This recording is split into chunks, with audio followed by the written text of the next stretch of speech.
Thank you. So, hari ini kita akan belajar bagaimana mencapai financial freedom sesi 1 dan kedua nanti.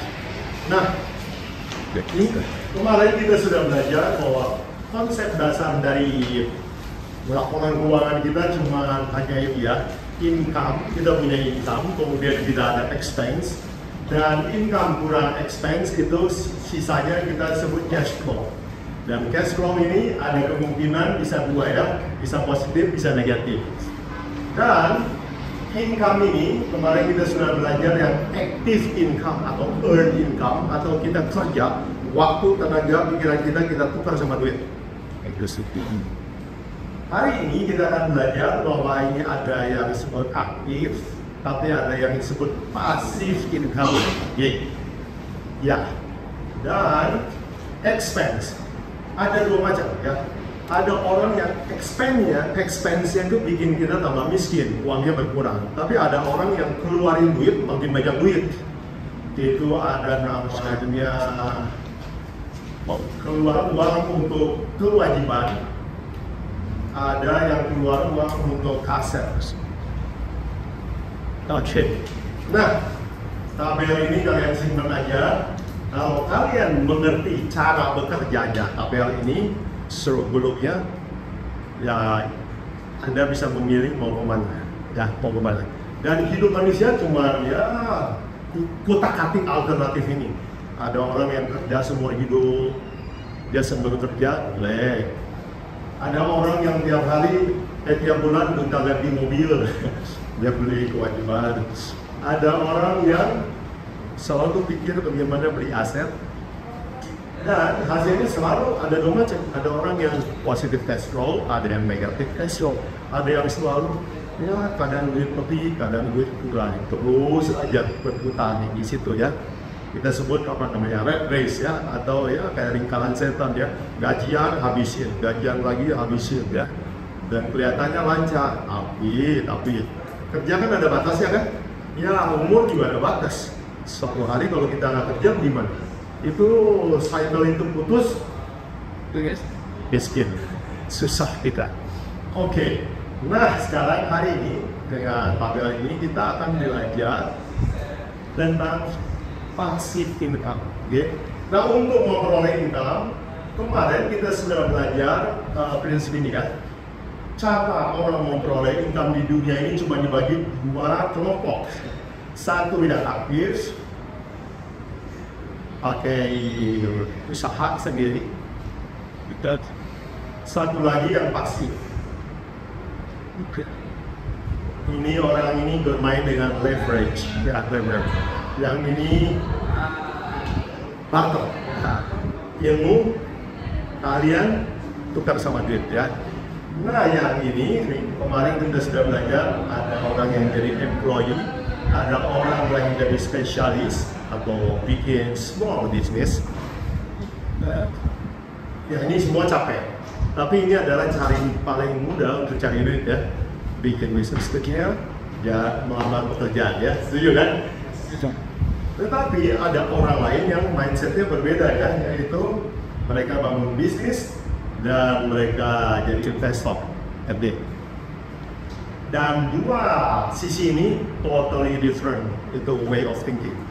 Yang sebelah kiri biasanya mikirnya sekolah, dan ini memang diajarkan di sekolah. Tetapi yang ini ada sekolah yang ngajarin, ya. Ini belajarnya informal. Ya kemarin saya sudah sarankan kalau kamu belajar ilmu yang di sini, contek, tiru, interview, apa lagi, baca, coba. Iya. Dan ini memang nggak ada sekolahnya ya. Coba tanya sama Steve Jobs, kenapa Anda bisa punya Apple Company? Ceritanya panjang. Ya, dia nggak dapat dari sekolah. Hasil keringat darah, hasil eksperimen ya. Ini sebelah sini. Oke. Nah hari ini kemarin kita sudah belajar bagaimana menaikkan income di sini. Sekarang kita mau belajar yang ini. Bagaimana orang-orang di kelompok sebelah kanan make money. Nah saya tidak menganjurkan Anda harus mana lebih baik. Saya hanya menceritakan bahwa beginilah dunia uang bekerja. Oke, remember ya, saya nggak menganjurkan apa-apa karena kita belajar uang adalah barang netral ya. Kemarin kita belajar uang can be a blessing, can be a curse. Bisa good, bisa evil, betul? Ya itu barang netral. Kamu bisa pakai untuk puji Tuhan, bisa pakai untuk amusement, selfishness. Itu bisa jadi blessing, bisa jadi kutuk buat hidupmu. Ada banyak orang yang waktu miskin malah lebih bahagia daripada waktu dia kaya. Banyak yang seperti itu ya. Pernah dengar cerita begitu?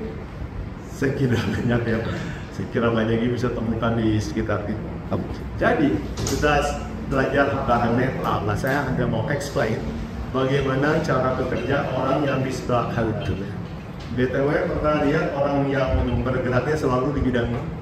Kalau ini sering lihat kan? Ini pernah lihat dokter kan? Dokter di sini. Pernah lihat guru piano? Di sini ya. Pernah lihat pedagang godok? Di sini dia. Employee, pernah yang pernah lihat general manager orang jabatannya? Ya bos kita di kantor itu ya. Nah, mereka di sini semua. Pertanyaan saya, kalian pernah ketemu orang yang punya big business owner dan investor? Pernah lihat? Oh enggak, di sekitar kita ada. Nah, tapi saya mau kasih tahu yang ini jumlahnya lebih sedikit. Ya, dan kita mau pelajari cara mereka bekerja, cara mereka beroperate ya. Oke. Nah, ingat orang-orang ini tidak pernah tukeran tenaga dengan duit. Mereka pakai tools, mereka pakai alat ungkit yang kita sebut leverage ya. Mereka pakai tools, mereka pakai leverage, mereka pakai connection. Ya, koneksi juga leverage kan? Ya, terus mereka pakai inovasi, creativity, macam-macam ya. Mereka nggak kerja hanya dengan tenaga, mereka pakai tools ya. Dan bahasa Inggris bilang leverage ya. Leverage itu kan daya ungkit ya. Untuk ngangkat batu yang berat, kalau kita pakai congkelan kan ini enteng ya. Mereka pakai leverage. Nah, sekarang kita hari pagi ini kita akan belajar leverage apa yang biasa orang sebelah kanan gunakan. Ya, yang sebelah ini kemarin kita sudah belajar. Dan saya percaya yang baru datang juga udah paham benar bagaimana cara memperoleh gaji yang lebih tinggi kan. Kalau yang gajinya mau naik lagi kemarin, tonton video kemarin. Kita belajar cara kenaikan income buat orang yang employee atau self-employee atau spesialis atau profesional. Boleh ya, belajar itu. Nah, pagi ini kita mau belajar how people in the right side make money. Oke. Oh iya, saya mau kasih tahu kenapa orang-orang yang di big business and investor ini selalu setelah mereka tahu how to make money di sebelah kanan, jangan mau balik lagi jadi employee, jangan mau balik lagi atau sambil jalan ambil jalan. Mereka tahu bahwa di sini tempat yang enak. Saya mau kasih tahu enaknya. Kemarin saya cerita tidak enaknya jadi bisnis dan investor ya, businessman and investor. Businessman itu hasilnya nggak ada limit, nggak ada limit ke atas, nggak ada limit ke bawah. Maksud saya bisa commit terus. Ya, tapi itu challenging. Jadi ini kelemahannya, dia bisa bantu, Kalau jadi pegawai bisa bantu ya. Udah lah ya, bukannya dipecat ya. Tapi pegawai gampang nggak dipecat ya. Gampang udah dipecat. Kalau kita dipecat lumayan ada PH, uang pesangon nih, dan tenang nih. Saya dengar nggak tahu bener ini Amerika nggak ada pesangon. Kalau bosnya nggak seneng, besok nggak usah masuk lagi. Udah, bye bye. Jadi orang Amerika harus hati-hati ya, nggak ada bekerja. Nah, yang enaknya lagi di sini, upside nggak ada batas. Kalau gaji ada batas ya. Saya kira misalnya sekretaris kantor 10 juta bagus, lumayan. 20 juta bagus? Oh, terlalu bagus ya. Mungkin nggak seorang sekretaris perusahaan nanti bisa mencapai 50 juta sehari? Tidak mungkin, tapi jarang ya, artinya susah lah. Tapi yang sebelah kanan, bisa nggak sekarang dagang sebulan cuma dapat 1 juta, besok lusa bulan depan tahun depan jadi 1 miliar? Bisa nggak? Bisa ada, bisa. Nah, saya mau kasih tahu orang yang sebelah kanan ini mentalitinya beda. Mereka adalah orang-orang yang berani ambil resiko, mereka suka kali-kalian, mereka juga mau sukses. Punya mentalitasnya beda, mentalitas terus. Ya.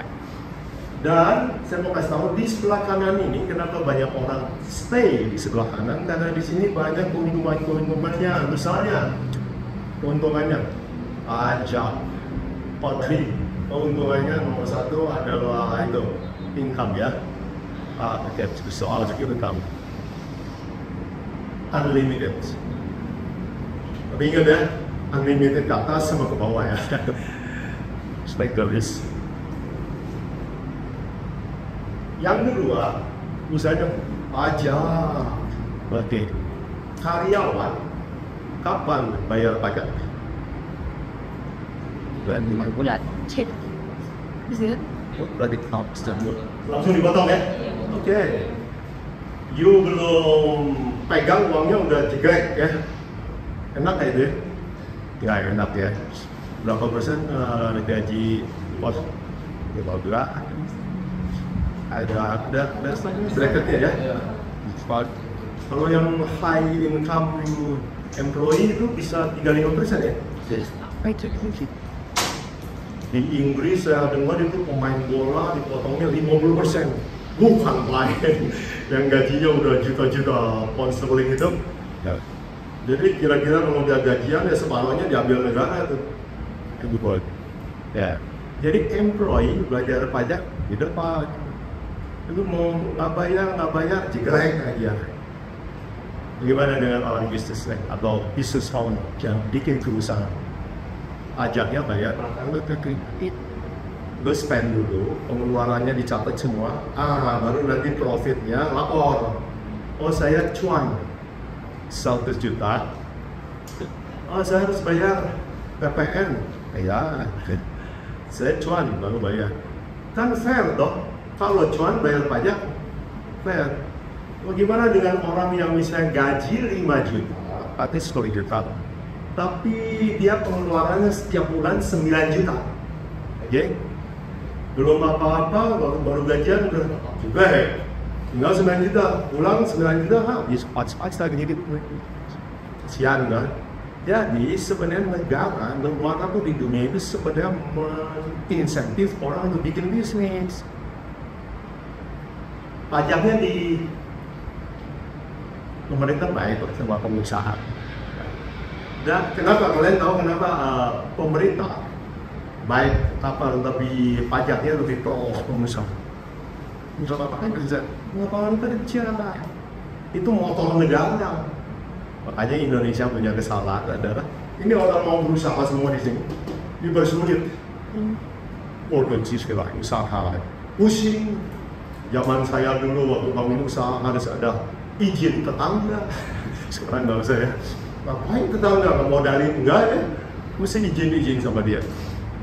Ada lagi namanya surat izin gangguan. Oh gangguan ya.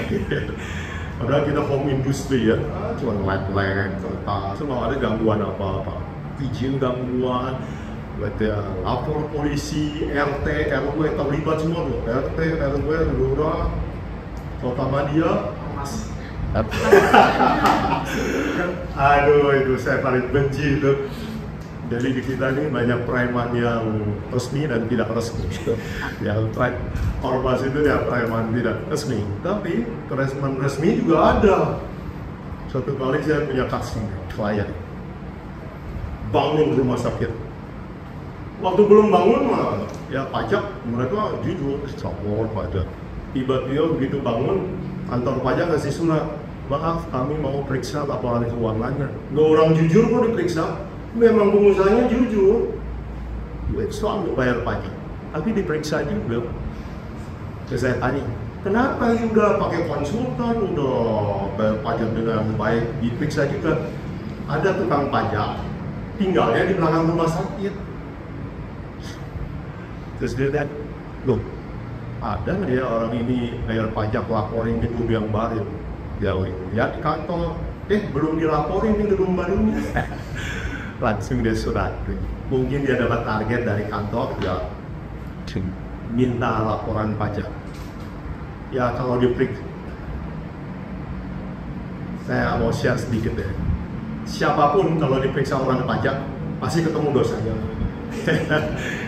Mau sebersih apapun orang pajak punya cara untuk menemukan kesalahan ini. Seperti kita manusia, sebersih apapun kamu, kalau Tuhan yang periksa, ini dibola, ketemulah dosanya. Jadi preman pasti juga ada. Kusno. Nah, Indonesia gagal karena di bidang ini itu dipersulit. Kalau ini dipermudah, kita akan seperti Singapura, kita akan seperti China. Pemerintah akan selalu gembira kalau ada orang yang buka usaha. Apa sekarang? Ya kenapa banyak orang pilih jadi karyawan aja? Begitu coba buka usaha, terus ya betul. Belum apa-apa datangin preman. Bulan pertama omset rugi, tahun pertama masih rugi. Tapi pemerintah udah banyak pungutan ya, dari pihak laptop rumah, kantor polisi lah, macam-macam. Jadi kalau Indonesia mau maju, kita harus bikin perbaiki peraturan untuk garis selatan. Gitu. Oke, tadi saya mau cerita ini di kelompok bisnis ini soal pajak enak banget, hemat. Dan di Indonesia menganut self assessing. Aku sendiri aja, hitung sendiri aja. Kalau pegawai boleh nggak hitung pajaknya sendiri? Enggak ya, kejam banget, cekrek aja, udah. Oh, enak ya, pemerintah ambil misalnya kalian gaji 10 juta, diambil 1,5 juta. Padahal jalan bolong ya. Tapi ya, bensin masih disubsidi lumayan lah. Jadi yang 1,5 juta itu buat subsidi bensin. Polisi yang jaga di jalan untuk bayar untuk buat itu traffic light ya lumayan gratis dan masih ada manfaat. Baik, nah pengusaha itu kenapa suka karena mereka itu pajaknya ngatur sendiri ya. Dari uang diterima, pengeluaran dihitung, sisanya baru bayarkan. Kalau dari untung sisanya itu nanti mau ditarik masuk kantong sendiri, ada bayar pajak lagi, mengenai pajak dividen. Tapi saya, kalau kita untung bayar pajak nggak ada masalah. Tapi kalau tak masih dipajakin, itu nggak fair. Oh kalian tahu kalau pengusaha kalau rugi nggak usah bayar pajak? Iya, memang begitu aturannya ya. Cuman tukang pajak sudah kerjain juga. Kok tiap tahun rugi sih? Tapi parkirnya ramai. Tapi sekarang departemen keuangan udah jauh lebih baik. Zaman saya dulu baru mulai usaha, tukang pajak itu sudah males. Tiba-tiba datang ke kantor kita, komputer diambil. Itu bukan tugas terus nih, pas. Kalau kita mau komputernya balikin, nego sama dia. Sekarang nggak ada yang gitu-gitu, Pak. Saya pernah kena panggilan surat pajak. Saya cuma begini. Ada yang salah apa Pak? Ngambil klarifikasi yang laporan yang ini, saya bilang, oh iya, Bapak ada saran, tolong ajarin saya dong bagaimana soal membetulkan ini. Saya minta saran, diajarin. Jurus Pak, memang sebelum ketemu udah isi formulir namanya integritas ya. Pertama di atas materai bahwa pertemuan kita ini nggak ada conflict of interest. Udah tertekan. Jadi saya juga berani sekarang. Tolong ajarin Pak, ini gimana? Pak saya nggak bisa nggak mau bayar pajak sebesar ini. Ada nggak sampai Bapak untuk saya mengurangi pajak ini? Ajarin saya. Baik sudah. Petugas pajak. Akhirnya dia ajarin saya, gini aja, bapak gini, coba cari dokumen ini. Akhirnya pajak saya berkenan. Memang saya ada kurang bayar waktu itu ya, tapi enggak, mereka bersahabat. Dan saya berharap reformasi kayak gini itu jalan terus ya, semakin orang muda berusaha. Saya baca ada satu negara yang paling banyak entrepreneur di dunia itu kalau nggak salah kayak Taiwan. Taiwan banyak sekali orang bikin kartu nama. Dilihat direktur, ketemu lagi direktur. Ternyata direktur pegawainya cuma sendiri. Direktur sekretarisnya dia ya, direkturnya dia ya, supirnya dia juga. Banyak. Tapi di Jepang, di Taiwan itu entrepreneurship itu udah kayak naluri. Tapi nggak tahu generasi sekarang ya. Sebab tiap zaman itu angkatannya beda-beda ya. Ada zaman yang dimana orang itu lebih suka jadi entrepreneur. Ada zaman dimana ya bapaknya entrepreneur, tapi anaknya itu lebih senang jadi karyawan. Saya lihat di teman-teman saya di Bandung, pengusaha besar, pengusaha hotel, anaknya masih kerja di Amerika. Lama, karena mereka sekolah tinggi. Jadi kalau sekolah tinggi, merintis bisnis dari bawah, itu cenderung malas baik. Itu saya bilang, itu track akademik ya. Orang kalau sekolah tinggi, malas dagang-dagangan. Track itu. Masa S3 dagang online Tokopedia. Ada ya, itu track itu. Track. Jadi waktu anak saya minta, Pak aku bagus ya sekolah S2. Saya bilang, apa ya? Mau kerja? Enggak. Ya udah, nanti kalau ngomong S2 kan pasti malu tuh dagang online. Pasti malu jadi salesman kan? Iya, mending belajar di rumah aja, self study. Uangnya safe buat bisnis. Akhirnya dia ikut saya, karena dia nggak rencana melamar kerja. Tapi kalau melamar kerja belum lagi jasa lebih tinggi. Track yang kedua, track tadi akademik ya. Track yang kedua untuk orang yang mau kesini, ya ini ada beberapa track gaji ya. Tadi track apa tadi akademik ya, track gaji.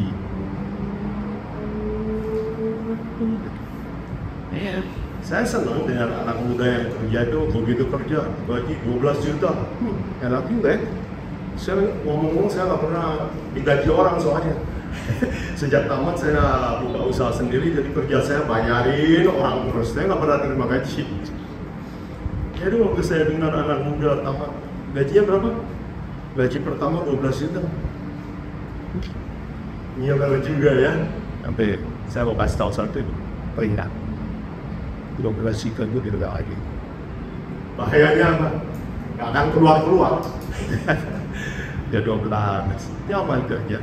Berharap 13, berharap 15. Nanti kalau nggak puas, dia loncat ke perusahaan lain, berharap bisa naik 12.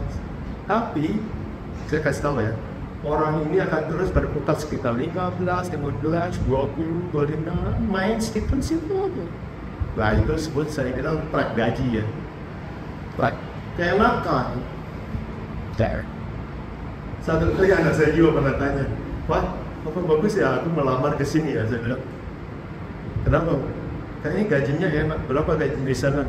Bagus, mau coba aja. Tapi let me tell you, kalau you dapat gaji yang bagus, itu adalah track you nggak akan guna gitu. Percaya nggak? Percaya. Kalau ditawarin sekarang gaji 25 juta, apa mau pindah? Atau mau bikin usaha? Apa mau dagang online? Udahlah. Apa? Kumpulin modal. Kumpulan modal. Ya boleh, bagus. Itu pikiran yang bagus. Nah kemarin kita belajar itu ya, kumpulin modal dulu. Nah hari ini kita mau belajar, setelah kumpulin modal, segera pindah. Ada pindah ya. Pindah ke sini. Nah kita sekarang melihat cara jalan ini, yaitu mereka itu income-nya unlimited, pajaknya mereka enak dan fair. Kemudian mereka punya freedom ya, betul? Ya, mereka punya freedom of time, freedom of Tapi freedom ini juga berarti juga sebuah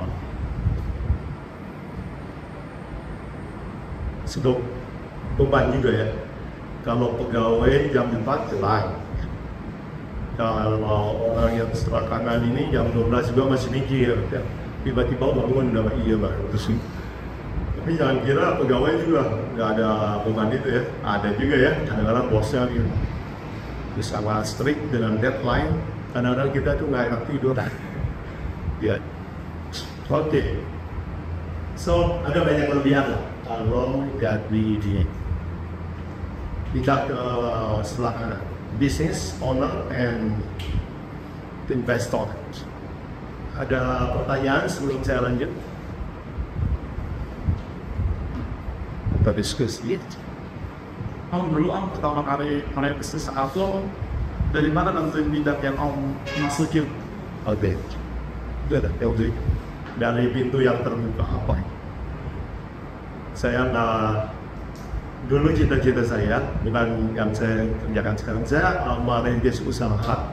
My own itu small business income saya adalah yang Inggris. Saya jadi kontraktor.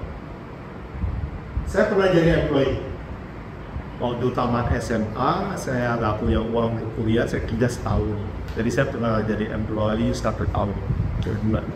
Dan dari uang itu saya bayar uang semester pertama. Setelah itu sambil kuliah saya kerja. Jadi saya pernah jadi employee. Sebelum saya tamat, itu ekonomi lagi booming. Puji Tuhan, untuk zaman Soeharto. Kredit dipermudah, ekonomi lagi booming. Insinyur, saya semua teknik. Insinyur yang belum jadi, belum tamat sekolah, udah dapat kerjaan kemana-mana. Teman saya dapat kerjaan di semuanya. Terus saya juga ikutan. Ternyata gampang nih dapat kerja pada waktu itu. Ekonomi lagi booming. Saya belum tamat udah diminta tolong bikin pabrik, bangun rumah. Ya, tapi BTW sambil kerja, sambil kuliah itu Anda bisa, saya yakin saya. Karena dulu saya kuliah cuma buat dapat lulus. Sekarang begitu saya kerja praktek di lapangan, kuliah itu benar-benar saya dengerin. Dan pertanyaan saya jadi banyak. Kalau dulu saya nggak, dosen ngomong apa, saya tangkap aja. Sekarang saya bawa persoalan di lapangan, diskusi sama dosen. Jadi belajar itu jadi kayak suara ya, suara. Nah, terus begitu peluang saya terbuka, hobi saya sebenarnya elektronik. Saya bercita-cita punya cita-cita lain, tapi yang terbuka adalah peluang ini. Langsung dia capok. Sebenarnya sebelum tamat saya udah bercita-cita. Wah, saya udah lihat pelan di Korea. Insinyur gaji yang besar-besar itu kerjanya yang bahaya-bahaya. Di lepas laut, ngebawa minyak gitu. Yang kerjanya tuh tiap hari naik helikopter berapa kali gitu. Masih muda, nggak takut mati saya. Siap. Tapi saya akhirnya nggak pernah tercapai itu. Nah, saya memilih bidang ini karena kebetulan ini terbuka. Dan ini bagus. Tuhan mau kita bilang apa yang jumpai di tanganmu untuk kerjakan. Saya ketemu di Bandung ada anak yang bapaknya, orang tuanya pedagang toko mebel sukses. Anaknya pada nggak mau dagang mebel semua. Ya, nah kami diskusi di rumah. Saya tahu, you know what? Ini anak nggak tahu diri. Mereka alasannya gini, nggak senang dagang mebel. Apa? Mebel dulu dari pagi sampai sore di toko. Dan saya ajarin anak saya begini, kamu harus mengerti bahwa Alkitab mau mengajarkan bahwa apa yang jumpai di tanganmu kerjakan sekuat tenaga. Itu dulu. Artinya apa? You boleh dreaming mau jadi whatever lah, you mau jadi apa? Gitu. Mau menjadi mau bikin bisnis pesawat terbang, mau mikirin kerja ke Amerika, boleh. But yang di depan mata orang tua kan ninggalin usaha mebel. Manfaatkan dulu. Yes. Apa usaha orang tua Yesus? Ulang lagi. Apa pekerjaan Yesus kalau menjadi peminjam? Tukang kayu. Ladang yang bagus, bantuin. Orang yang dreaming tinggi-tinggi itu nggak mau jaga toko mebel. Saya mau bikin perusahaan atau mau kerja ke Amerika. Masa bisa? Yang kecil aja dia nggak setia. Ya, gitu. Jadi mulai dengan yang kecil-kecil. Jadi saya mulai dengan pintu yang terbuka aja gitu. Wow, terbuka. Saya pelajari seluk-beluknya, saya tiru aja kopi orang lain. Oh gimana sih cara bisnis bidang kontraktor? Saya intip-intip sedikit, baca-baca. Dulu belum banyak internet ya, susah loh dapat informasi. Gimana sih cara ngitung harga, gimana nih? Saya intip, dan itu nggak diajarin tuh sama guru-guru kita di kuliah itu. Ya, saya kasih tahu, oh ini nggak ada sekolahnya ini, kecuali tanya sama mereka. Jadi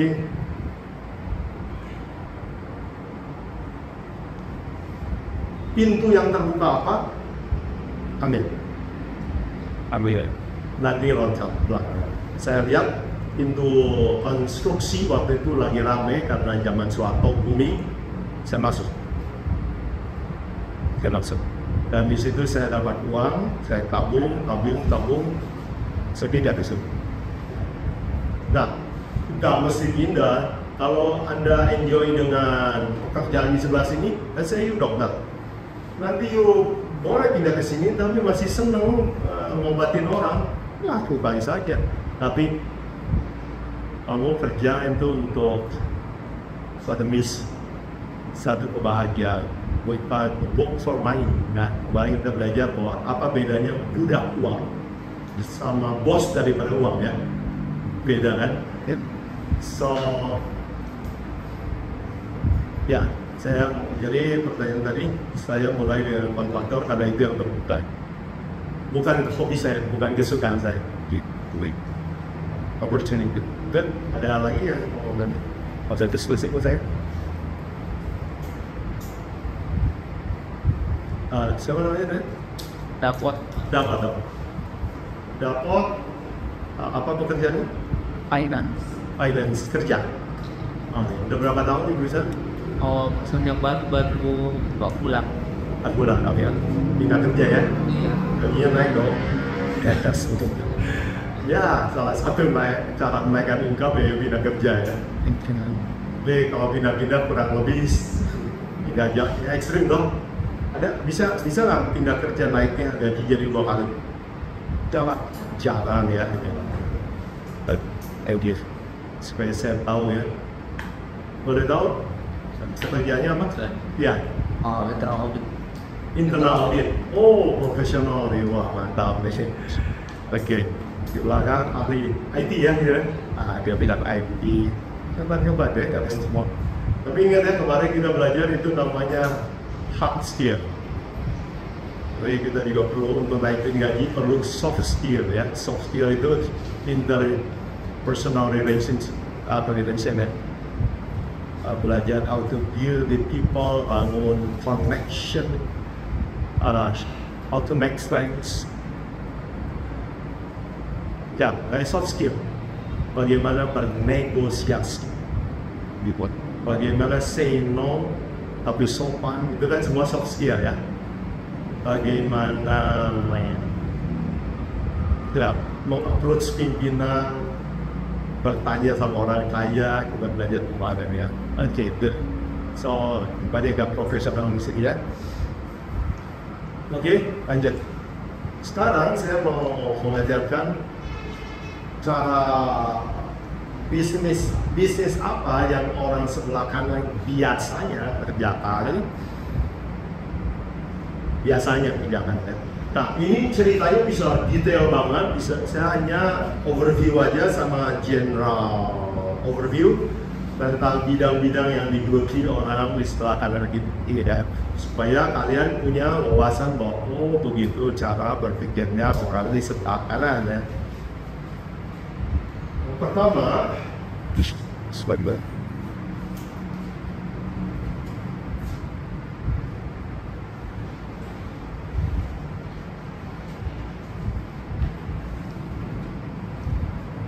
orang sebelah kanan punya namanya passive income.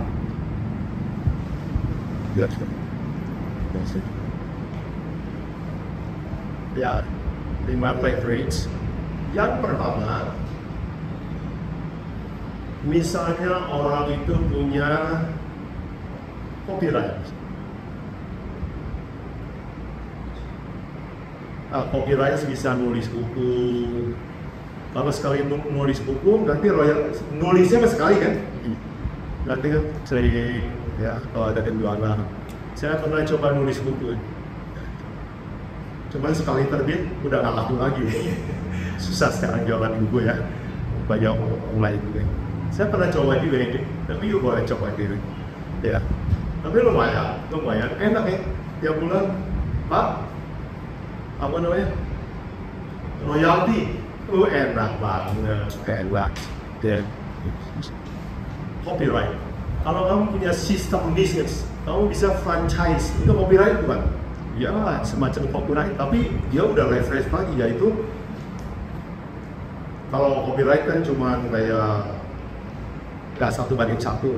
Kalau franchise, lihat, kalian boleh catat sendiri ya, saya tulis di sini pakai tulisnya terbatas. Ini bisa yang buku, ini bisa franchise ya, franchise. Tahu franchise? Pernah dengar ya? Itu loh yang kayak McDonald gitu. Dia punya copyright cara memproduksi kentang yang seragam, berinya, kakak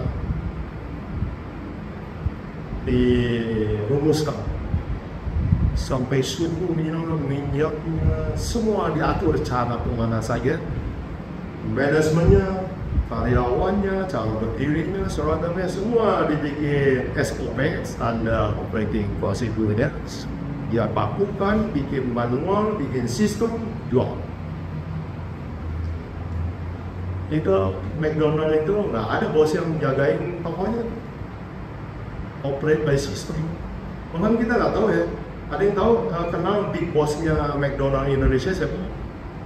Mas, mungkin dan nggak mau tahu juga. Dan mereka nggak mau diketahui juga. Itu bedanya. Yang di sebelah kanan ada bedanya juga nih. Kalau yang sebelah kiri ya, beli mobil pakai namaku, senang dia. Beli tanah namaku. Ya, begitu hutang pajak ke negara disita segmen. Tapi kalau orang sebelah kanan nggak mau beli barang-barang pakai nama dia, beli mobil nama PT, beli tanah nama PT, sama orang lain bahkan ya. Ya, mereka nggak suka yang lebih ketahui namanya. Ini pacokin tuh guys. Kalau sekarang punya mobil lebih dari satu kan ya, ada namanya apa? Ada pajak progres dulu ya. Berada. Tapi kalau PT itu tahu kalau beli mobil PT mau beli 100 nggak ada pajak progres. Beda kan? Beda. Jadi memang orang pribadi dilarang punya banyak mobil. Kalau PT silakan beli sebanyak-banyaknya. Karena dia tahu itu menciptakan lapangan kerja. Oke, franchise. McDonald itu bosnya kita nggak tahu dan memang dia nggak mau diketahui juga. Tapi ada orang yang suka show juga sih. Yang show itu biasanya belum ngerti, belum kena batunya dia. That's right. CEO perusahaan ABC. Nanti tukang pajak tuh, CEO apa itu flexing terus ya. Jadi orang pajak gimana? Dikirimin surat cinta. Kalau memang surat cinta ya. Iya chef, kalau ngomong berat suka flexing nggak? Jangan. Sembunyi dia. Ada buahnya sudah maju. Jangan mau diinterview juga. Ajaib. Sama juga buat apa sih gitu-gitu? Ya, terkenal buat dia nggak penting. Ini yang penting kan? Oke. Franchise ya, copyright, franchise, paten, ya. Kalau kalian yang punya hard skill, pintar-pintar tuh, orang akuntansi misalnya ciptain satu sistem akuntansi yang bisa tanpa akuntan, mungkin bisa dijual. Itu nanti bikin paten itu ya. Dia bikin program yang ya semua orang bisa jadi akuntan lah, nggak tahu caranya gitu. Saya dulu kalau bikin usaha paling pusing soal akuntansi ya. Perusahaannya kecil, akuntannya tetap minimal satu kan. Aduh, gaji kecil kasih ya, gaji besar berat, pusing nih kan. Akhirnya saya mau decide. Saya belajar satu hal, kalau bikin bisnis gede sekali,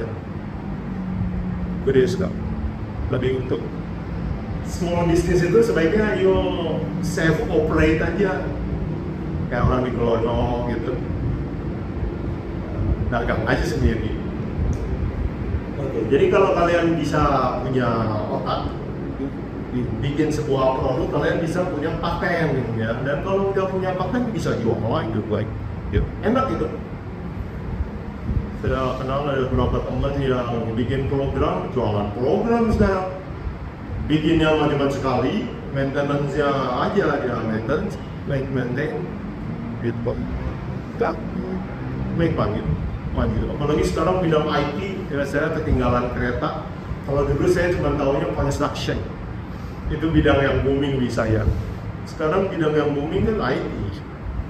Ya, financial technology, IT, saya punya ilmu dari situ.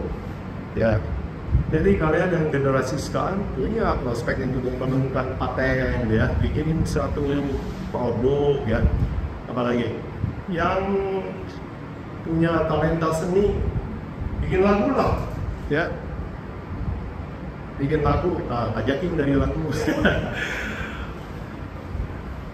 Bisa jalan dulu, bisa. Tapi saya belum pernah kenal sih ada yang pencipta lagu dari kaya. Dan kita bisa, banyak kan pencipta lagu yang juga sukses. Oke, lagu bisa dijual apa aja, ya. Jadi ini copyright, saya akan terkontek sekarang. Ada pertanyaan soal copyright? Jadi kalau kalian punya ciptaan ya, bisa didaftarkan ya, daftarnya ke pemerintah. Bahkan brand juga bisa didaftarkan ya. Saya dulu bikin sekolah musik ya. Saya bikin brandnya logonya takut ditiru. Belum sukses, udah takut terkenal saya. Jadi saya daftarkan ke negara. Saya daftar brand. Ini nggak ada yang tiru juga sih. Karena sekarang belum tahu terkenal rupanya ya. Jaga aja. Kalau ini punya desain, protek. Paper. Udah ini scrolling itu katanya patennya ada puluhan ya, paten di dalam scrolling itu ya protek, cuman orang yang ngopi pintar juga ya, itu tak-tatik sedikit, dia ubah sedikit kan udah nggak kayak Apple kan. Ternyata ini handphone saya handphone Xiaomi, biar Apple juga gratis. Jadi Apple akhirnya capek juga, dia tuntut Samsung ke pengadilan. Dia keluar uang banyak, Samsung keluarin banyak. Udah gitu Samsung bikin produk baru. Capek-capek gua tuntut yang paten yang lama. Udah aja sekarang perusahaan-perusahaan itu inovasi aja terus. Di kopi, gua bikin yang baru. Kopi, bikin yang baru. Motor, ya, Yamaha. Honda ditiru sama Yamaha, motor Cina ditiru. Ya inovasi lagi, lampunya lah gantilah, spionnya gantilah, banyak gedein sedikit lah, cc-nya, harganya, modifikasi terus, biarinlah, lu tiru aja, nggak peduli, inovasi terus.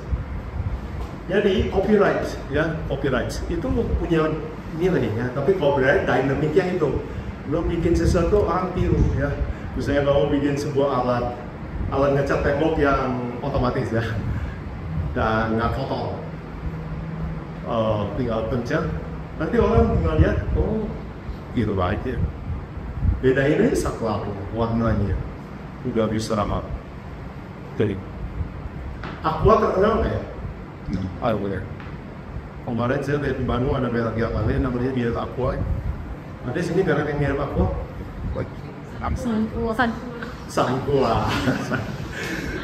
Bisa nggak Sangkua dituntut? Nggak bisa, kan gue pesan kuah. Apalah merek-merek itu sekarang tuh gitu lah, ya.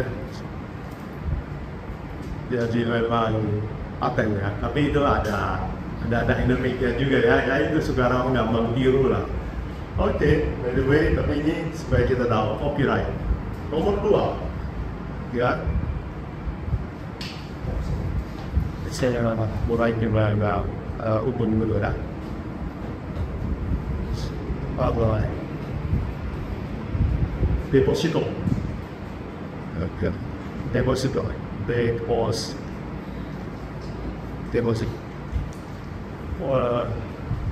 Atau ya, cash deposit. Deposito. Ini cara yang gampang. Orang sebelah kanan biasanya lakukan kan. Punya uang deposito. Tapi saya mau kasih tahu ini ada problem juga, ada problem. Demikian apa? Deposito yang kita dapat sekarang yang BTW berapa persen? Fantastic. Dia buat sampai tak. Ini buat sampai inflasi berapa sekarang? Exciting sebenarnya saya udah 5. Oke.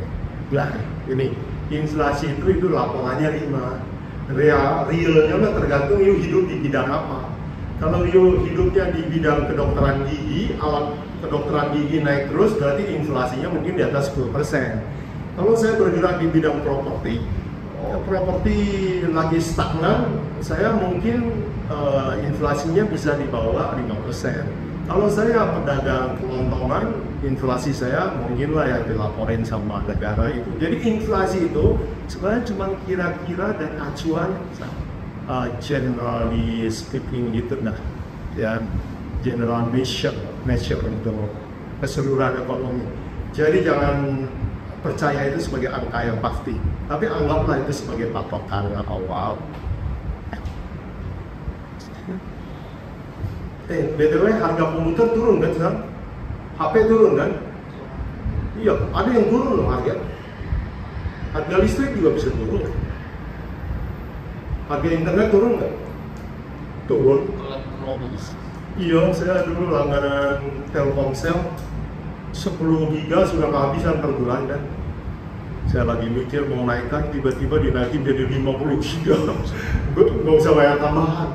Loh, kok murah hati banget? Rupanya persaingan ya. Nah, dia turunin harga. Jadi saya dapat benefit juga. Jadi, kalau saya bergeraknya di bidang IT, di bidang itu, ada yang turun. Mungkin inflasi saya kan udah properti sekarang harganya lagi stagnan tuh. Nggak ada yang naik tuh, kalau turun. Jadi kalau saya bisnis di properti, inflasi di bawah 5. Ya, inflasi di bawah 5% oke. Nah, deposito itu 5% sebenarnya nggak untung, ya kan? Cuma mengcover inflasi, setuju ya? Jadi sebenarnya itu yang lumayan lah daripada enggak. Dan ini cara paling sederhana untuk pastikan apa? Cara inflasi ya. Kalian tahu nggak deposito dipajakin? Ya, kita 15% ya, kita penghasilan kita ya. Berapa sih? Ya, 15%. Ya, saya kira 15%. Jadi kalau you dapat bunga misalnya 500.000, baik mau minta langsung ambil aja. Kenapa aja? Nah, permainan orang di sebelah kanan lagi yang lain adalah yang kedua ya. Yang ketiga adalah reksadana. Oke, mutual fund ya bahasa Inggrisnya. Oke, mutual fund itu apa? Ada yang udah paham mutual fund reksadana? Oke, tapi mana? Ada. Wah, ada yang belum pernah beli reksadana? Oke, berapa? Reksadana itu yuk titipin uang sama manajer investasi, tolong beliin saham deh, gitu. Untung lu dibagi, rugi, untung berbagi, rugi. Iya. Untung kita makan bareng, rugi ya lu tanggung sendiri. Nah saya nggak suka reksadana, saya nggak suka. Bahkan saya kok benci reksadana. Kenapa? Yang makin pinter itu manajer investasi. Dia belajar bikin kesalahan pakai ongkos buang. Nanti pinter dia. Saya aja nggak pinter-pinter. Saya nggak tahu saham apa yang mesti dibeli. Jadi saya nggak mengajukan reksadana. Tapi yang mau coba, yang belum pernah coba deh. Supaya tahu lah. Sayur asam rasanya kayak apa kan? Ya kalau pakai baunya kayak apa kan? Cobain aja. Pernah saya juga coba reksadana. Saya lihat ada reksadana yang tiap tahun naik terus. Begitu saya beli, bapak turun. Rupanya ada catatan kecil di bawah ya. Grafik ini adalah historical, tidak menjamin masa depan. Buset, tulisannya kecil apa? Reksadana boleh, tapi daripada kita duitnya nggak ngapa-ngapain, suruh kerja duitnya ya. Oke, duit suruh kerja. Nah sekarang saya mau bahas yang ada seru-seru lagi lah. Permainan lagi terbatas, warnanya adalah real estate. Oke. Nah nanti saya mau terangkan bahwa permainan ini dimainkan oleh orang sebelah kanan dan dimainkan oleh orang sebelah kiri. Cara mainnya beda. Contoh, cash yang kanan mainnya beda sama yang kiri. Reksadana, real estate yang kanan mainnya beda sama yang kiri. Begini kita yang kanan. Orang yang sebelah kanan main real estate-nya menghasilkan dari sewa ya. Betul. Sewa. Betul. Mereka mendapatkan passive income. Betul. Oke. Real estate. Sekarang saya bergerak ke sebelah kiri ya. Bagaimana orang kelompok yang di sebelah kiri memainkan real estate? Mereka itu beli horse, pakai, silver, jual, edan. Nah yang kiri ini sebenarnya nggak ada passive income, malah itu jadi beban dan masih sebagai was. SPP dinaikin kan. Bayar kali agar lebih gaji orang. Kalau jangan dikunjungin terlalu sudah hilang tuh, pintu bisa copot ya. Saya dekat rumah saya ada satu rumah yang dicuriin sedikit tuh, pintunya, jendelanya, tralisnya, lama-lama gentengnya diambil. Makin saya bilang diambil, saking nggak pernah dikunjungin orang itu. Jadi orang yang sebelah kiri memainkan real estate beda. Dia lihat beauty of the building. Wow. Kalau udah wow jangan dibeli lah.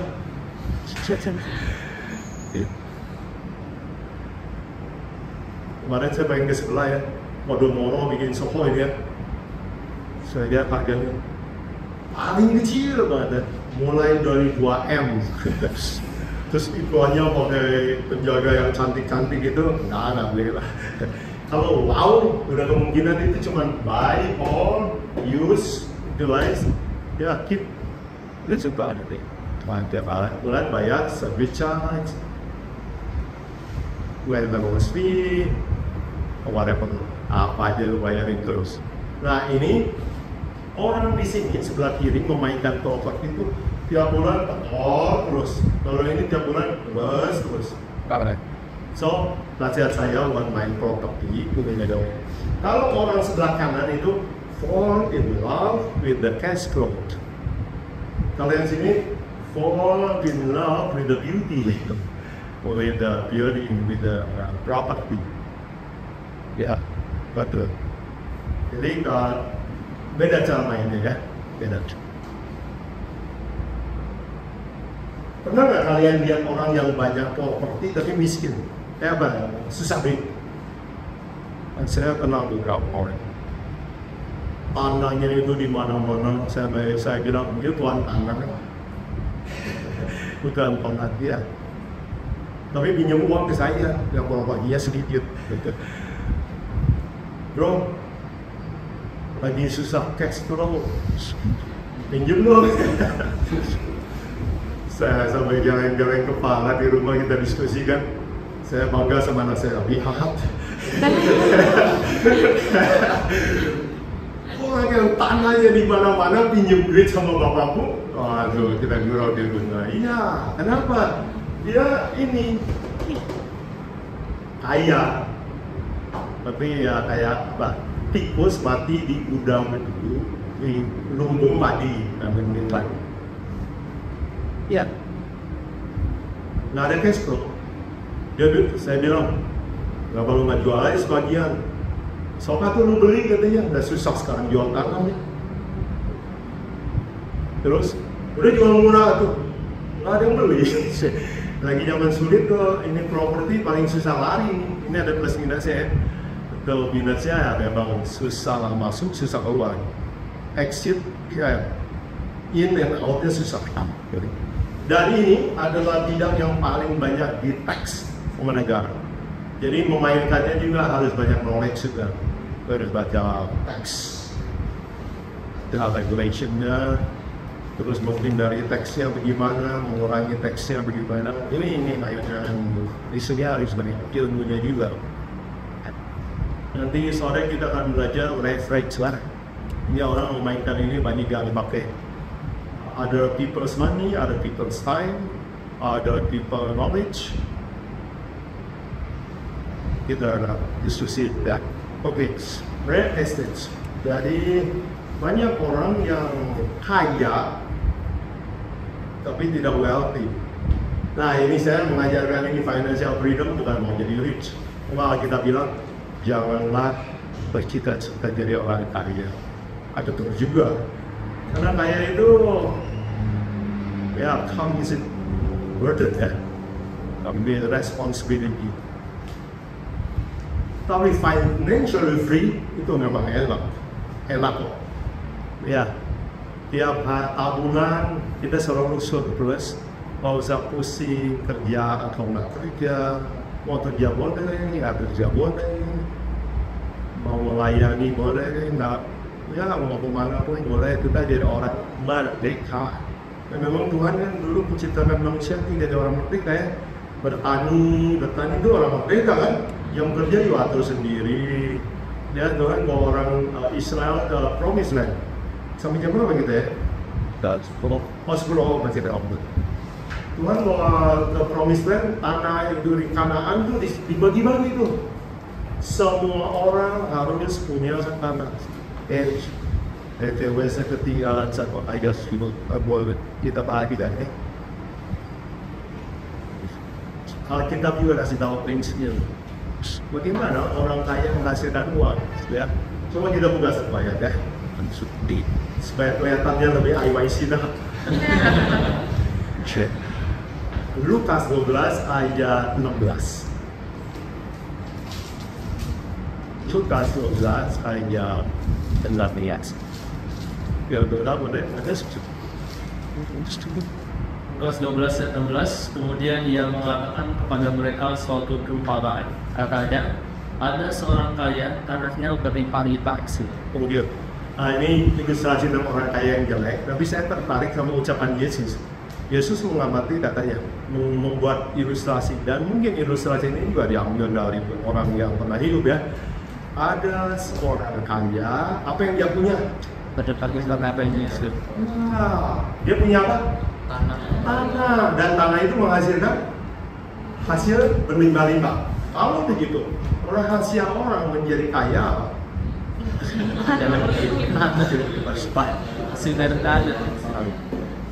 dia punya sesuatu yang produce.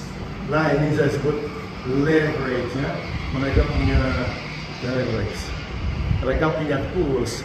Jadi mereka bukan pakai hand, pakai brain, pakai time.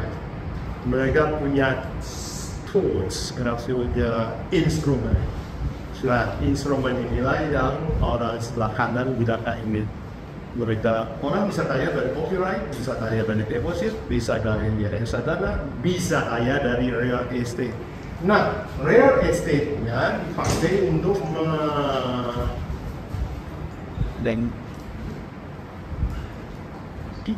generate income. Kalau yang sebelah kiri, propertinya itu membebani, nggak menghasilkan income. Ya.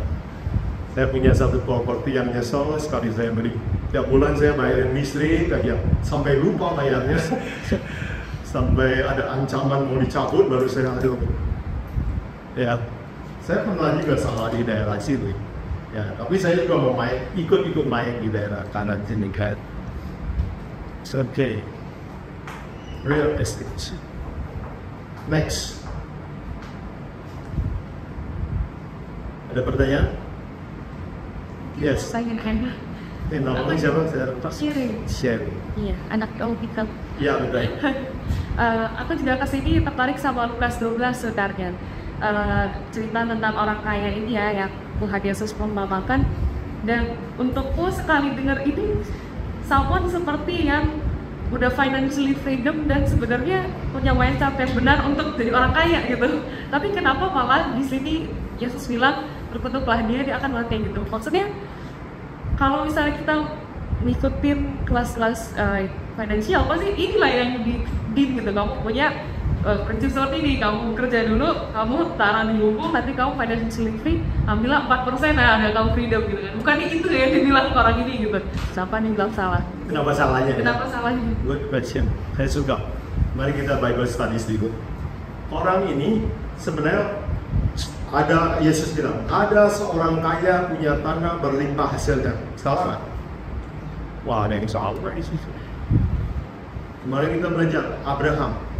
Kejadian 13 ayat 2. Abraham sangat kaya, banyak kebungannya. Itu Alkitab bilang sangat kaya tuh. Tanahnya gede, tanahnya banyak. Dan menurut buku Patriarch dan Prophet, pegawainya kira-kira 5.000 orang.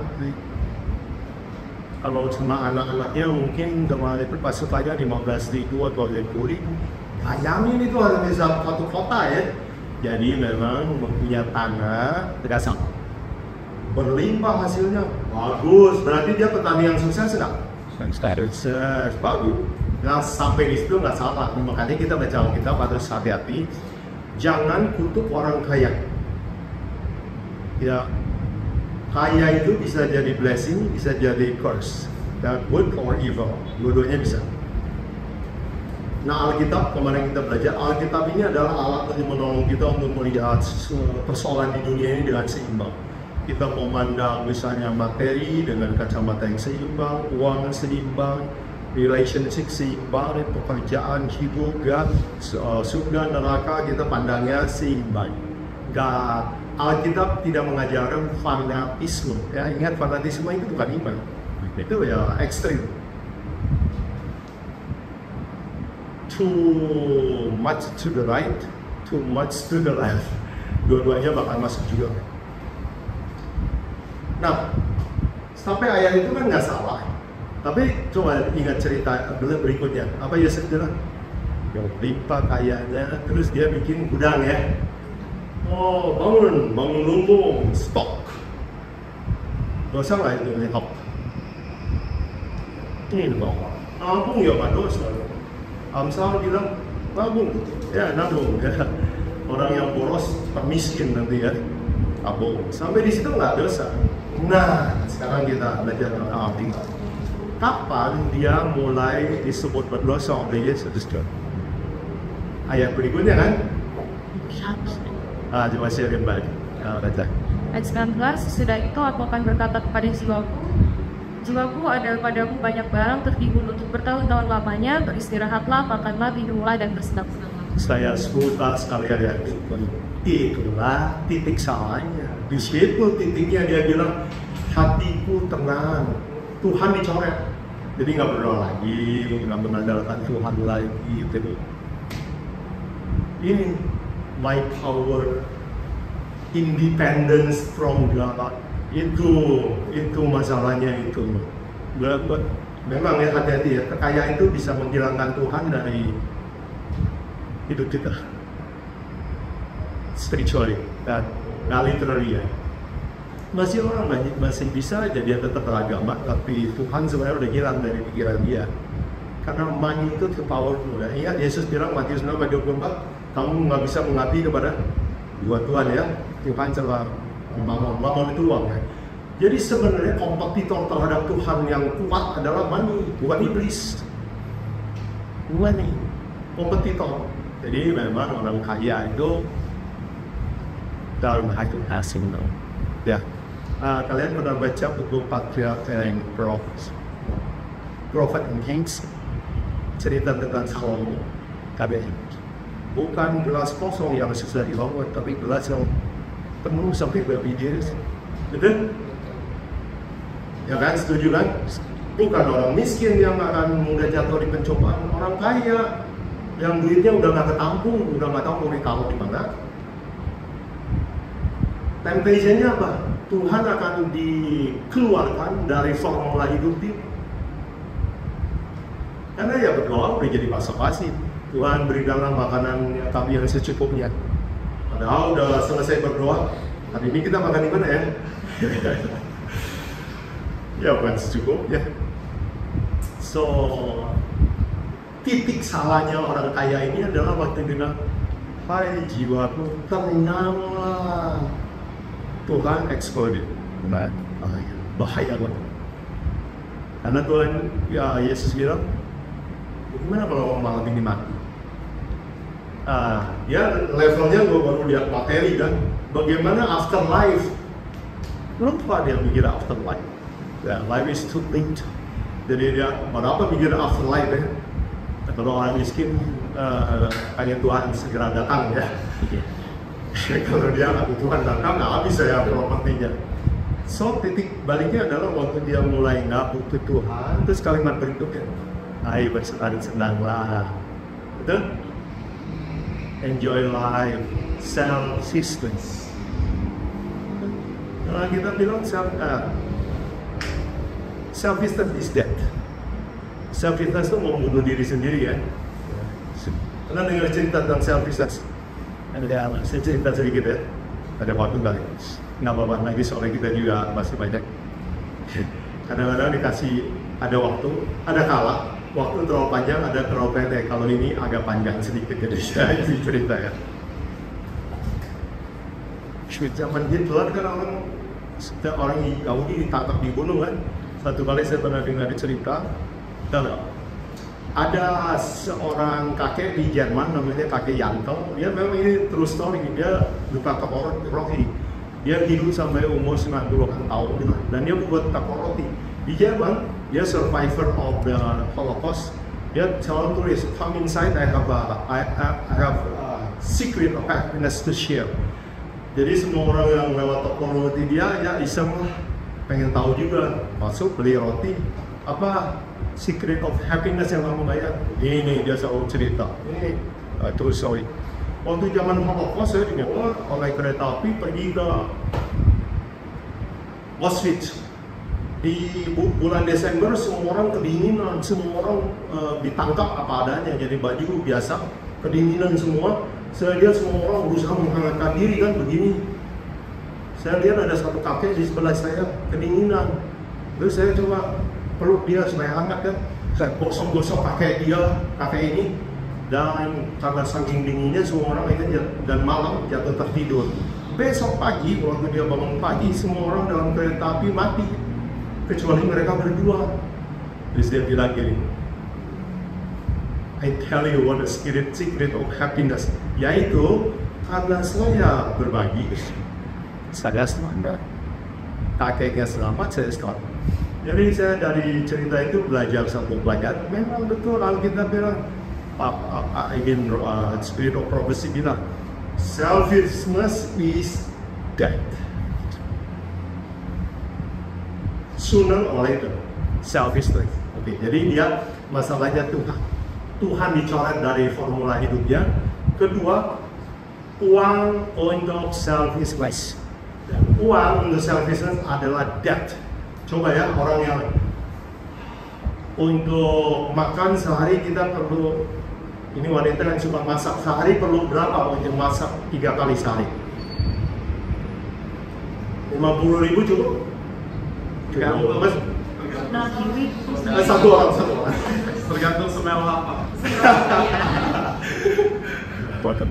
Ya jangan makan burung kutub yang suaranya murni ya. Itu digoreng bisa 5 juta ya satu ekor ya. Ya let's say 50.000 ya. Cukup lah, cukup. Satu keluarga juga bisa ya 50.000 ya. Bisa. Sekarang kamu penghasilannya sehari 100.000, lebih nggak? Lebih untuk makan. Bagaimana kalau penghasilannya 1 juta sehari? Lebih kan? Coba 1 juta, makan 1 juta setiap hari. Saya kasih tugas ya. Tolong makan setiap hari habisin 1 juta. Apa yang akan terjadi kira-kira setahun kemudian? Nggak bisa kita topik. Gimana dong? Ah, ya mungkin kantong kering, perut jadi gede, tekan giginya bolong, datang sama dokter gigi. Karena makanan yang mahal itu semua yang orang itu dan kalau makannya angkung, kayak lunca, sama aja lunca 1 juta. Sok aja makan apel 1 juta. Tapi ada nggak makanan yang olahan yang 1 juta? Oh ada, ginseng yang dibungkus-bungkus, ya kamu minum wine yang 1 botol itu berapa wine? Dan ada saya yang negatif for 10 juta, tapi kalau ada yang bungkus-bungkus ya orang-orang. Jadi eksesif itu bisa kill you. Kalau begitu kita yang belajar ini sebenarnya saya nggak mau setelah kalian jadi kaya. Kenapa saya bilang, saya berdoa semoga di antara kalian ada yang jadi kaya lah. Tanpa ada yang saya lakukan. Tapi janji sama saya, gunakan itu kemudianku. Jangan makan terlalu banyak. Bagi makanan sama orang. Ya. Jangan sekolah terlalu banyak. Biasa gitu. Kalau saya ada orang yang kumpulin gelar terus, nggak usah. Uangnya. Action. Uangnya pakai sekolahin orang lain aja. Sekolahin orang lain. Waduh, kamu akan diberkati lah. Siapa tahu ya, nanti orang itu akan berterima kasih dan dia akan menganjur oleh kebaikan yang lain. Jadi, teman-teman semua, ini kita tujuan belajar financial freedom bukan untuk supaya jadi selfish. Thank you. Dan dari itu, ya. Salahnya orang yang punya tanah, punya leverage itu adalah bukan waktu dia punya hasil, bukan waktu dia tanah, bukan waktu dia bikin lumbung, tapi waktu dia coret Tuhan dan waktu dia selfish. Yes, kamu banyak like this, they'll come and like up guys. You come, you make the book, right? You see book, like a terus mereka instrumen ini kan banyak tuh belajar tempat ini instrumen itu banyak alatnya cukup banyak. Semua kamu bisnis dari yang low liter sampai dari saya liter juga dipelajari. Yang datang, Anda ya udah semua itu belajar buat baiknya dari atas, tapi dia sharing banyak aku dari aku akhirnya belajar dan bahkan juga ikut ke terjun yang dia masuk gitu, bahkan yang high risk kayak crypto, saham dan segala macam juga kacau. Cuman aku udah pernah coba itu, tapi akhirnya aku udah tinggalkan kayak atlet high risk karena kayak ada hati nurani itu merasa ini tuh lebih ke spekulatif.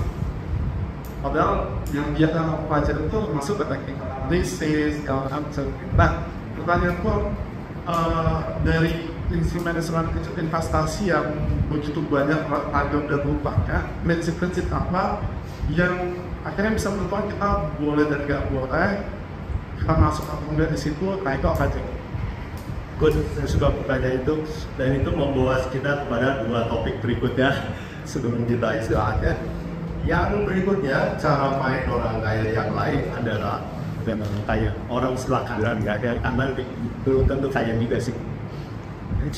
Yaitu mereka main di stocks, bagi yang tadi ceritanya, dan mereka juga main di cryptocurrency. Dan yang lainnya saya nggak sebutkan, tapi yang lainnya mungkin bisa kategori kurang lebih yang melakukan secara. Yang sebelah memainkan stocks untuk orang yang sebelah kanan biasanya mereka main di dividen. Ya. Mereka beli saham, invest saham, bangun perusahaan punya dividen, pegang aja. Mau terima dividen aja. Nah, orang di sebelah kiri juga memainkan stock, tapi mereka mainnya apa? Spekulasi, trading, dan sebagainya. Nah, jadi lihat ya, barang yang sama dimainkannya berbeda. Nah, saya nggak bilang nggak boleh, aja spekulasi trading juga bisa make money. Tapi ini namanya earn income ya, capek juga sih. Monitor, saya pernah punya temen yang monitor saham Amerika. Jadi kalau jam 12 kita udah tidur, dia tuh masih ya capek. Terus saya waktu di Washington DC pernah ketemu orang Indo. Dia mau belinya saham Indo. Jadi kalau Indonesia pasar saham buka, dia monitor tuh. Dia monitor, capek kan? Kalau akhirnya darah tinggi dia. Umur di bawah saya tapi darah tinggi ya. Mungkin ada hubungannya sama tidur ya dok ya. Mungkin ya benar.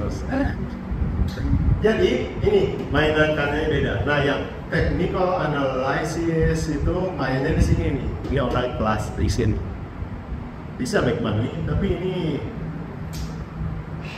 spekulatif. Bisa high risk, high return, bisa macam-macam. Tapi kalau yang di sini cenderung low risk high return, bisa low risk high return, enak ini ya, resikonya rendah tapi belum bisa tinggi. Nanti mungkin di sesi berikut kita bisa diskusi banyak tentang saham juga ya, misal. Oke.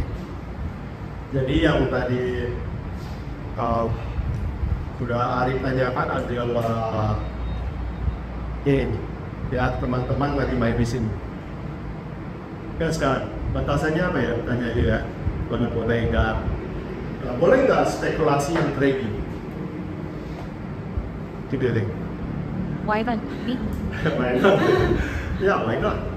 Wow. Nah, yang membedakan adalah ini, greediness. Alkitab bilang, Yesus ya dalam berubah ini, hati-hatilah terhadap ketamakan. Jadi problem daripada money adalah greediness. It's not money itself. It's greediness yang bikin kita jadi bugatti, bikin kita jadi stressful, greedy for money, tamak. Hati-hati terhadap ketamakan. Kenapa itu orang datang ke Yesus? Rebutan warisan kan? Guru suruh adik saya bagi warisan. Yesus bilang, saya datang ke sini juga tukang bagi-bagi warisan. Be careful with greediness. Itu ajaran. So, jadi ukurannya apa? Kalau udah mulai greedy, be careful. You get into the temptation. Udah bahaya. Kita udah di daerah berbahaya. Kapan kita tahu bahwa kita udah mulai greedy? Ya, and so it was one dose. Be careful. Kalau nggak ada roh Tuhan yang tinggal kita mana tahu kita lagi mulai serakah. Dan orang serakah biasanya nggak tahu bahaya. Ingat ya cerita Lot. Orang serakah susah cari keselamatan. Nggak mau kan? Ada kepada Tuhan tertarik. Karena the money is too sweet. Lama kayak semut ya. Kalau ada gula nggak pergi dia. Lu tiup-tiup lah balik lagi kan. Begitu datang kumpul di pulau kan saya pakai telapak tangan mati semua.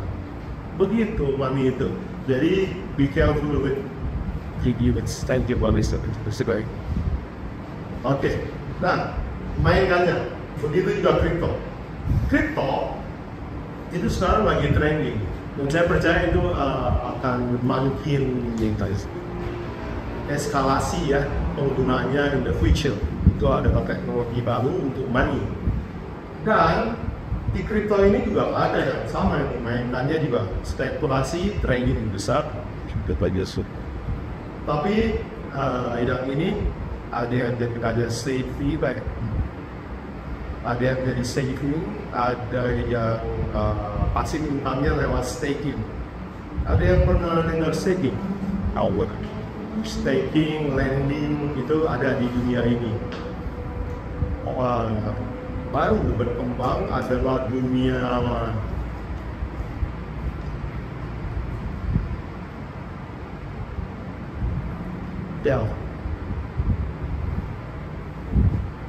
apa namanya digital banking di kripto. Oke. Jadi sekarang kalau you punya uang nggak usah tabung di bank, you bisa tabung di bank kripto. Nanti dia lending ke orang lain dan hasilnya jauh lebih besar dari yang lama. Misalnya USD, kalau masukkan USD, paling you dikasih 3%, 4%. Kalau di dunia kripto, you titip USD sama mereka bisa kasih berapa? 8%, 1%, kripto pasti itu gelap. I'm more good. Nanti udah ngikutin ya. Oke, sementara ya. Nah, permainan ini kayak dunia balap mobil yang nggak mahir dijamin mati. Ya, sirkuit itu ini sirkuit. Sebelum you terjun ke sirkuit, tes naik gitu ya. Uang sedikit, tapi saya mau ngajarkan belajar. Oke. Orang Kristen jangan juga terlalu lugu ya. Uang baru belajar hilang, uang mau kaya uang, belajar Tuhan datang, nggak gitu juga ya. Ingat ya, uang di tangan orang bijaksana adalah food for the hummingbird, shelter for the witness. Bisa bayar uang sekolah buat orang yang lagi sama diskon. Uang itu barang yang bisa jadi. Jadi jangan juga terlalu lugu atau anti uang. Nah, inilah tujuan saya mengajarkan ini DIYC. Yang kasih tahu orang, takut orang pikir gini, DIYC kok sekarang makin dunia udah. Dan enggak, saya ngajarin kepada netral ya.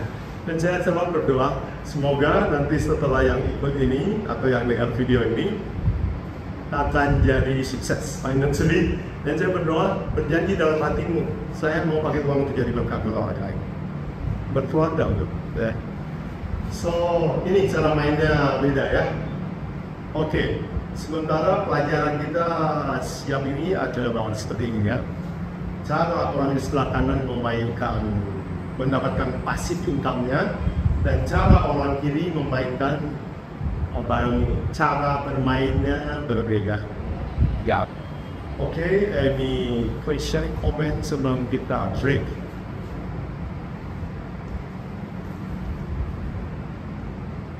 Satu menit. Sure. Masih bingung? Ada yang bingung nggak? Ya, gampang lah ya. Ini hagad. Sorry. So in Christian words, what is financially failure? Financially failure. Does it work? The Christian. Ini. Yeah. How do you define financially failure as a Christian? Okay. Thank you for the question. Nanti itu akan dijawab in the next session. What does it mean to be financially free? Apa hubungannya sama kebutuhan yang kita dapat mengerti? Apa itu financially free? Well, nanti saya jawab. Ya, ikut kan sore ya? Pak Bos, enggak. Oke. Ada lagi? Siapa yang gak punya akun saham? Ada. Siapa yang gak punya akun kripto? Ada. Ya, Nanti kita sore banyak diskusi soal itu. Siapa tahu kalian mau belajar berasal. Ya. Kalau ada lagi yang lain? Kalau emas itu Emas. Oh iya.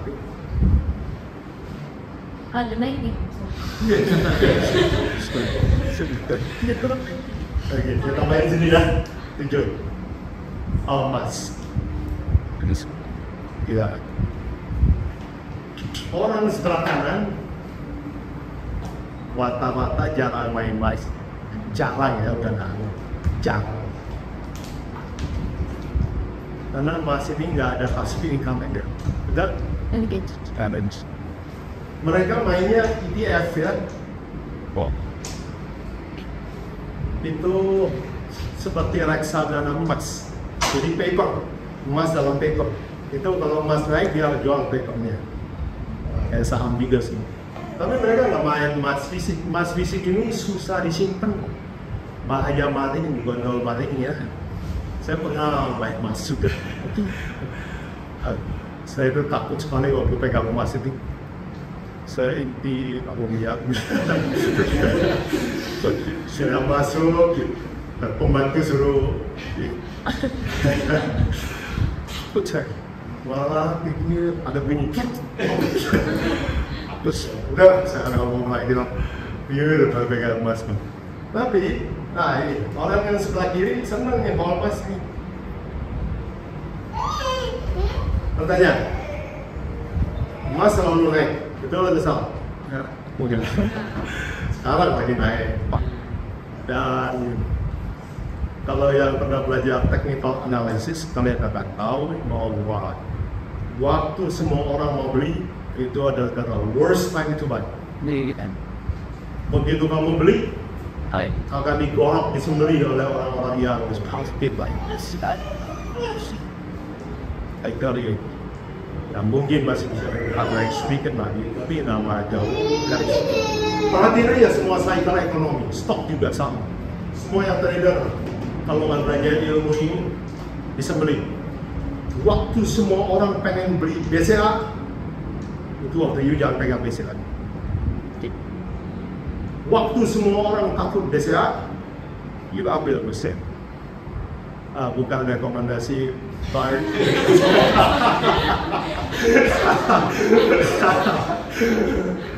Please like and subscribe. Waktu semua orang nggak mau beli saham, waktu semua orang pikir Indonesia bakal hancur, yang beli itu bakal lihat next year, next 5 year mungkin. Ya, jadi masih ada lihat. Waktu itu sorry ya, itu waktunya untuk cabul, waktu orang ketakutan itu waktu untuk beli. Tapi sekarang keadaan digital was jadi itu waktu saya Pak MSI jadi udah ada khas Good. Ya. jadi gue mau ada Terus kalau ada yang jadi kita harus berbayar oke. Oh, Antam yang bikin. Boleh. Ya, boleh sih. Tapi waktunya masuk sekarang itu sebenarnya udah salah itu. Ya, itunya masuk salah. Jadi kalau punya emas tabungan, sebaiknya cepat-cepat siap-siap dijual aja. Harganya mahal, tapi pakai nanti untuk belajar investasi yang lainnya. Bisa nanti kita diskusi yang kemungkinan.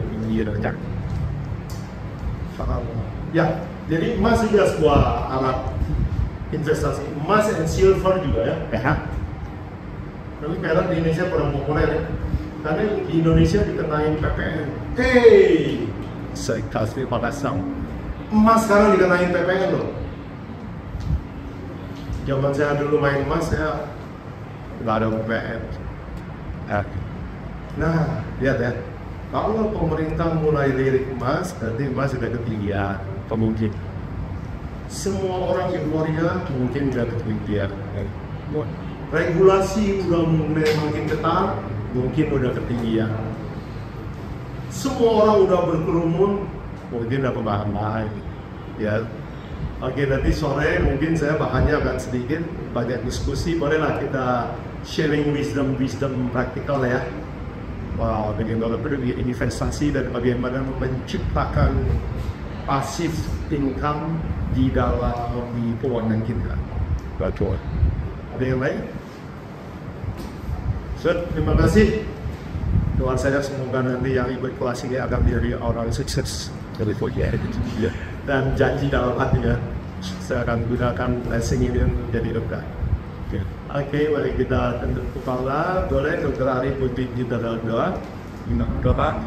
Bapak kami bersyukur selesai kelas lagi hari ini dan atas pemberi Bapak tidak ramai di sebagai bahas boleh bahas sudah kami untuk mulai melakukan di kelas setiap kapan dan pakai dan penampilannya dia boleh dapat menambah untuk meluas mengisap kemudian yang kami boleh terima itu pada kami selalu memiliki konsep yang mudah bahwa kami ada pengelola atas kami aplikasi dan mereka boleh membeli kemajuan anda dan betul kami boleh tidak awal dan sadar jalan dalam kesesatan. Amin.